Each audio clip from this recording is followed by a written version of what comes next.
Hello everyone and welcome back to Sam and Sam. I promise it's on the way, he's just running I'm the late. Boogeyman! And I'm coming to get you! That was Thanks. what he did. That was his thing. That was it. Yeah, no, thanks for that, Sam. That was Thanks for reminding me. You weren't ready for that, were you? Well, I didn't know what you were doing. And I was just doing the just intro. stood to the side. Like, Sam, do you want to do the intro? And I'm like, sure, since you're off camera for some reason. And then attacked me. Thanks, Sam. For those wearing headphones, sorry. I apologise. Hi and welcome back to Sam's on Wrestling. And I am Sam, this is Baby Sam. Hello Lovely there. introduction. And Not this is the Power Rankings. And for those who are wondering why we've decided to do that fleeting wrestler, the Boogeyman, a couple episodes ago we did Candice Michelle. We did. Famously talking about her amazing storyline in SmackDown versus Raw. Is that camera on straight? We're doing a Dutch tilt. It's We're on really- a Dutch tilt. Yes. Hello.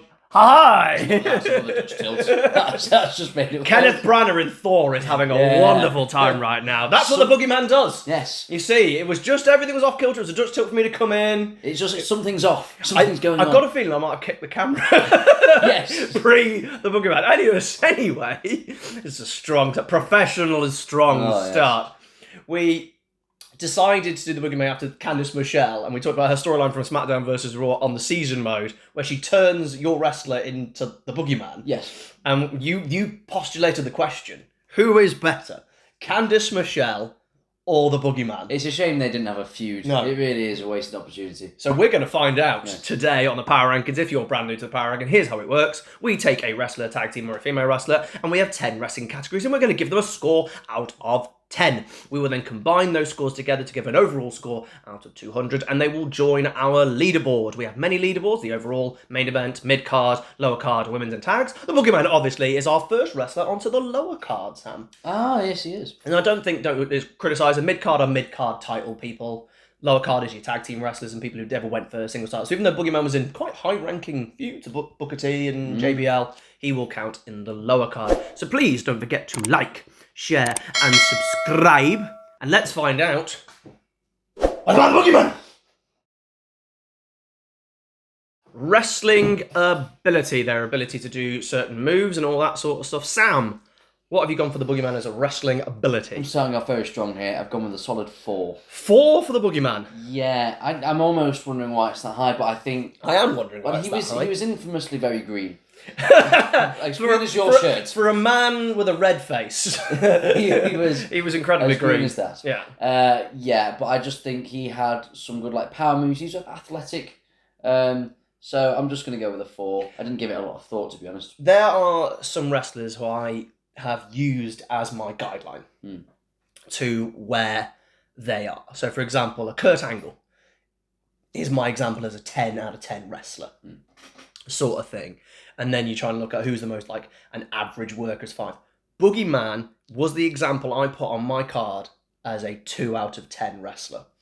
Because he is not the worst wrestler ever. There are people who we will quantify as the worst and are definitely a 1. He is not, but he, outside of a decent pump handle slam, which is the only reason he's not a 1, he could not do anything else. His moves they literally had to limit him to 3-minute matches with really good veteran workers. Like, he worked Finlay, Booker T, JBL, not amazing workers himself, but veterans to essentially lead the man who could not wrestle, and he never improved. There is no, well, after 2008 he got back. No, he sucked all the way. So, yeah, he's a 2 out of 10 wrestler. Yeah, that's fair, to be honest. Now we move on to storytelling, their ability to tell a story in the ring.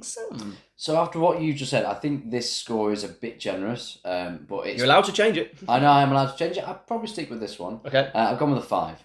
Because he has worms. He and has, not in that makes you an average storyteller, does it? The worms are telling the story. Right. The worms of psychology. It's the fact just stick with it. The worms could tell a hell of a story. It was through their demeanour. And I've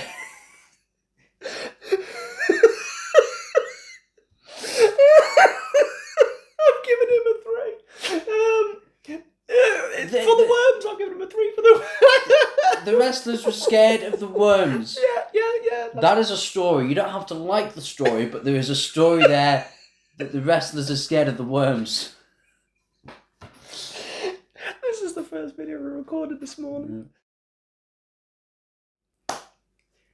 Now that I've calmed down, we're now looking at promo skills, their ability to talk on the microphone or in backstage skits. Sam, what have you got as your promo? It's a 3. I've also got 3. Yeah, because is there much more that needs to be said, really? He said his catchphrase well. He did Guys, say it. at the end of the day, if you can get a catchphrase over, that counts in 2 sections. When we start doing over section as well as the talking. But he didn't really cut much of a promo or anything. I think there's a reason why. Yeah. Well, he had worms in his mouth all the time. It's hard for him to enunciate. And missing 2 front teeth as well. It's probably the worms aren't very good for your teeth, I'm assuming. At least they come through, I suppose. Dangle. Yeah, he didn't really talk much. So at the end of the day, he just didn't really do a lot of talking. But he got his catchphrases over. And it was a good catchphrase, and he performed it well. So he's a 3 promo. I'm excited for this one. This could go anywhere, this section. The look, their appearance, their attire, or whatever they produce themselves, could even be their body image. So what have you gone for look for the Boogeyman? Hear me out. I've gone a 9. Okay. It's a pretty brilliant look. Like, if you take away everything that you actually know about the Boogeyman, just forget everything. It's like just a stack of papers and you're just like... Ignore everything about him. If you're like that red man over there. If you're a casual fan watching like a random wrestling show and you see the Boogeyman come out, you go, "Oh, he looks pretty like mental." I've sworn, but yes. Great. Beat that out. I'll repeat that. I apologise. I don't usually do that. He looks pretty mental. So I think it's a great look. It's very memorable. And I bet he sold a lot of action figures. Yes, actually, I reckon he's probably made a lot of merchandise. There's a reason he's so memorable. You don't remember, thankfully, the wrestling or really the talking. You remember the look and the whole demeanour around him. I always say when you think about someone's look of this sort of era, you have to think about what you were doing on wrestling games. So SmackDown versus Raw, he wasn't on the game as far as I'm aware.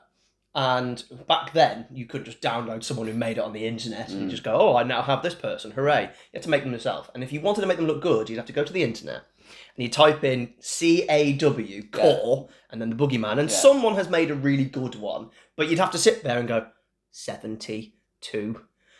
Well, that's on the right arm. 73 on the left, why? Yeah. And you do that. And I go, who are you making? You're making your favourites who aren't on the game, and you're making guys who are the most popular, and you're making people who look cool. And the first person I made was the Boogeyman. Really? Because his look is awesome. It's a great look. He wouldn't have lasted as long as he did without the look and the gimmick. So I've also given him a 9. I'm the exact same as you. I think if you take the stack of papers and throw them over there, and paper billowing everywhere, it's because of his smoke and he had the cool stick. Oh. Remember the stick, and then they replaced the stick with just a normal stick. Yeah. When he returned in the Royal Rumble, it's like a random prop they just found. just someone gone, "Oh crap, we need a stick." Someone got a walking stick. Someone get an axe. Yeah. But I love that. That's a really cool look. The clock smash as well. We'll get on to the entrance. All cool looks. All part of the look. Presentation. He's definitely a 9.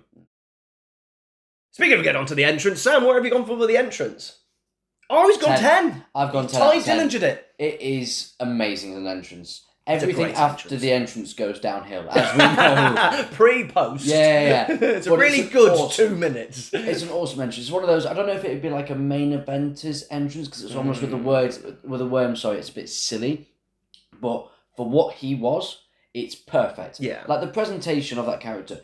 If only you could put someone in that gimmick that could wrestle. Like, could you imagine? Imagine if it was like Kane. Yeah, I mean, like when he'd done, if it was like that was the gimmick he was given instead of Kane, for example. Yeah. He would have made the gimmick work for a long period of time, I think. I've gone 8. I think it's a great entrance. I haven't got it as iconic. I liked so many aspects of it. I think first of all, I love knowing who the wrestler is before the wrestler comes out. Big fan of that. So I'm the Boogeyman. You're like, And then I love the little beat. The music is quite a decent beat. Clock smash, fireworks. That's great. With the billowing smoke, that's really, really great. Really cool. It's the one that you watch on a wrestling game. You'd watch how they've done the entrance. For me, not dropping it down is I don't put it in iconic look. I think it's one of those ones where once you've seen it a couple of times, you're like, all right, crack on now, come on. I think there's an element of that to it. And I don't know if that's the feeling of he's rubbish, he's not going to get much, I'm not sure. So I may have been a bit harsh. No, I think that's okay. But I am sticking with 8 because I don't put it in the high pantheons of entrances. But I tell you what, we always said that 10's obviously the best and 9 and 8 are like top tier.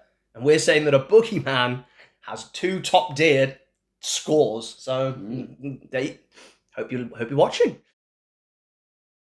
Oh, we're now into their ability as a heel, as a bad guy. Sam, their ability as a heel. Yeah, on reflection of what we've said, I'm changing my score. Okay. I'm putting it lower. I had a 4, I'm going to do a 3. Okay. And was he ever really a heel? I'm racking my brains to think if he was. I don't think so, so you'd have to look at it as other work. I've got him at 2 for that same sort of reason. Yeah. Because I think sometimes we also, if there's someone who hasn't really been heel, you have to kind of look at what they would be if they were a heel, or if they ever had a kind of heely type tendencies. And I think his kind of character of stalking people's got a bit of heel to him. I think he might have been a heel in OVW. I think, which got Jim Cornette fired. Do you know that story? No. So they had the Gimmick in OVW, and Jim Cornette was like, everyone has to be scared. All of you be scared of the Boogeyman, right? And your favourite, Santino Marella. Oh, I can't remember if he actually was wrestling on the night or not. I think he might have been injured or whatever. Just no-sold it.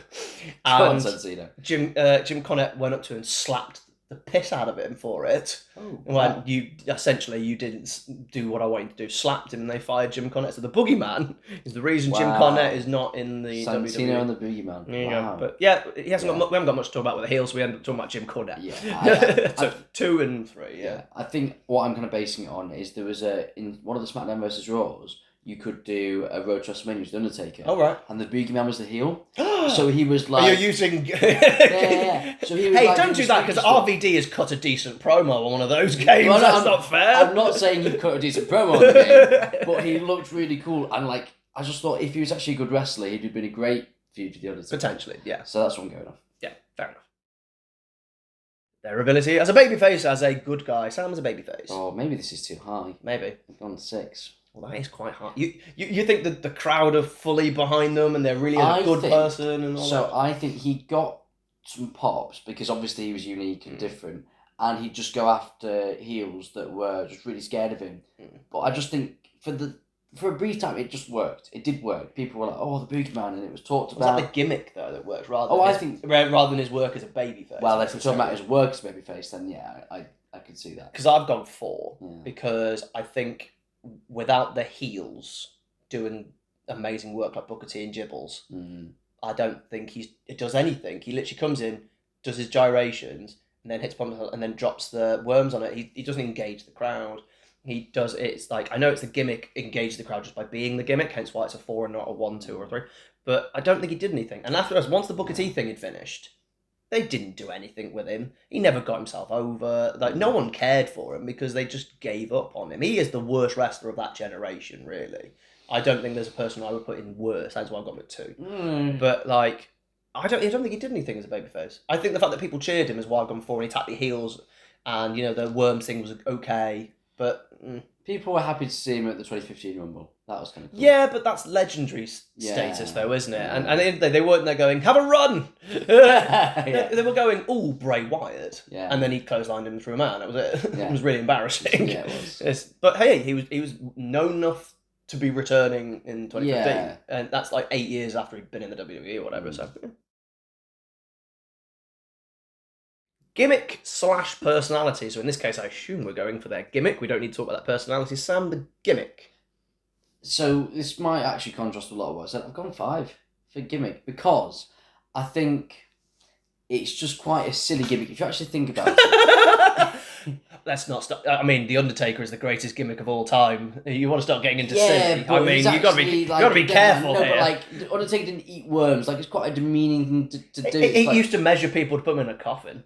Yeah, well, yeah, but that's because he's going to kill them, and it's like... Oh, does he? Does he actually kill them? I think that's what's... They got a rest in peace sound, which basically just means that... He's coming to get you. Yeah, but it's just... It's silly. It was never going to, unless you had an unbelievable performer, And even then, I don't think it was ever going to last past a certain point. Yeah, it had a shelf life. It massively had a shelf life. Well, they knew it had a shelf life because they logged him straight onto ECW almost immediately. It's never going to be a main event gimmick. And I know that's not what it was designed for. No, I was going to say, you got to be careful when you talk about that, because we're not basing it like you can be an amazing gimmick and not be main event. No, I know it wasn't designed for that. I just think it was almost a gimmick for the sake of being ridiculous, just to get a bit of attention. You know what I mean? I don't think there's much story in it, and the character has no depth. So there's no way you can go, at least with Kane, which is probably the best gimmick of all time, it's got so much backstory and lore. This has nothing. Like, there's nothing behind it other than he eats worms. No, he's the boogeyman, the scary man who sits under the bed. You know that guy. It's fine. The one that you scare children with. I've actually gone 8. I actually think this is... The fact that he can return in 2015 and get a huge pop, even though he couldn't wrestle, couldn't talk, or anything like that, shows the gimmick and the presentation of the gimmick worked. And I think when we talk about gimmicks and personality is usually what ranks quite hard on this. We're going to talk about the gimmick. As a gimmick in itself, I think it's so famous and so well done.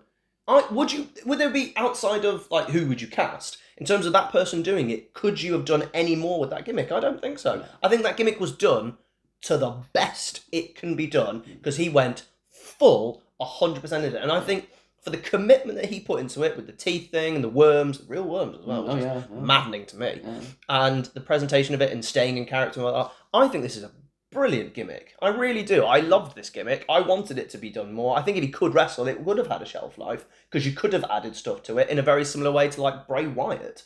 Like, in a very similar way to that, because that, you know, at first is like cult leader, what else is there? And then they add the depth because the guy could work and talk. Yeah, I think when I was thinking of this, I was also thinking of the fact he couldn't really talk. He couldn't, but that's what your promo is, though, isn't it? Yeah, exactly. No, I think you've got a fair point. You sticking with 5? Probably up to a 6. Okay, it's a 6. But I did up to a point earlier, so it's the same score. Oh yeah, you dropped one down earlier. Yeah, so nothing it's changes. the same score. Yeah, but now he's 1 higher. Yay, to Boogeyman. 8 and 6. Over and a draw. How much money they bring in, or how much a response from the crowd? I think we're going to go with over here. Though we did sell a lot of toys, I suppose. In fact, I might have to change my score for that reason. Sam?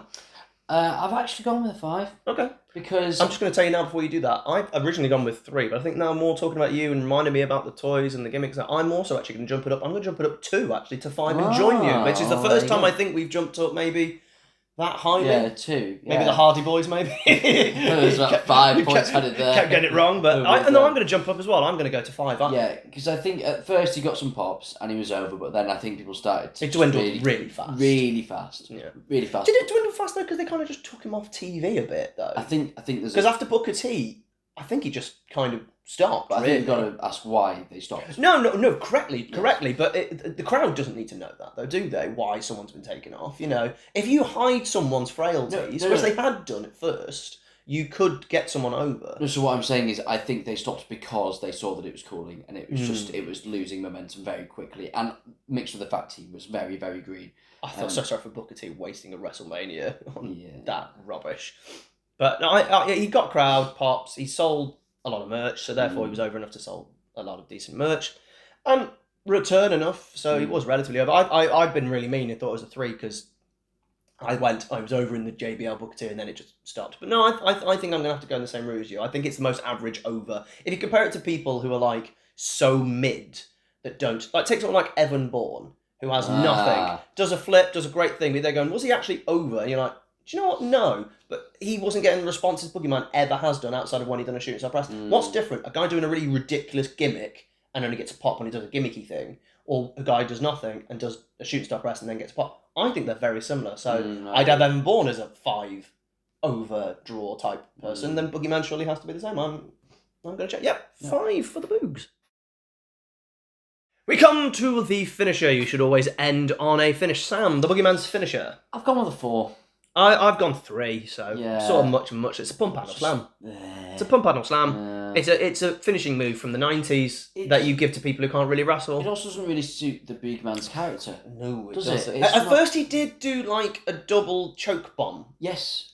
Which I thought was cooler, but he didn't do it a lot. Because actually, if you remember, it wasn't just a down like Carly. It was, and he kind of went with it, but he did do the pump handle slam against JBL and against Booker T that's the most high profile, therefore that's probably Yeah. his finishing move. And I just thought of something that could have been his finisher, and it would have been the worst finisher to ever take. But a mandible claw with worms. yeah. Would have really suited. God, No one would awful. want to take it. Well, technically it's disqualification. Ref doesn't see it. Every time? Yeah, every time. It's a submission move. Don't know. Shenanigans. Shenanigans. Yeah. The Boogeyman is all full of shenanigans. But I think a pump handle slam, just why that move? You could have thought of anything. Even a choke slam would have been better. So we've come to the end of the Boogeyman. Sam, what did you overall give the Boogeyman? Overall, it's got a 55 from me. I'm much lower, which is weird because it's a gimmick I love in my sort of generation. I've given him 47 actually. Ooh. So it's one of our biggest disparities actually. I think Think it's so. a gap of 8 so far. It's Yeah. really interesting. We're normally kind of similar pages apart from the Hardy Boys because he's an idiot. So that gives the Boogeyman an overall score of 102. So let's see where he goes. First of all, he goes to the top of the lower card. Oh, there you go, look at him. The Boogeyman, he is number 1 position. How long can he hang on with 102? There's going to be so many tag team wrestlers who are just going to fly past him, aren't there? I think so. Yeah, I think so. I think it's a beatable score. I think so. And then let's look at the overall leaderboard. Yep, last. Yep, he can't beat the Big Show. He is in last place. He might be the first one to drop off the page at the end. But Sam, yes, the ultimate question. Yeah. Has he beaten Candice Michelle? That is actually a very good question. I actually have the figures in front of me. Candice Michelle scored 86. The Boogeyman scored 102. So in our mind, at the least anyway, the Boogeyman is better than Candice Michelle. It is the age-old question. You know, what, the chicken and the egg, you know. Messi or Ronaldo. Messi and Ronaldo. Boogeyman, Candice Michelle. And we have answered it just for you. Thank you for watching us. Thank you for joining us on the Power Rankings. And we shall see you next time. Don't forget to like, share, and subscribe. And I am coming to get you. Gotcha. Yeah. Oh.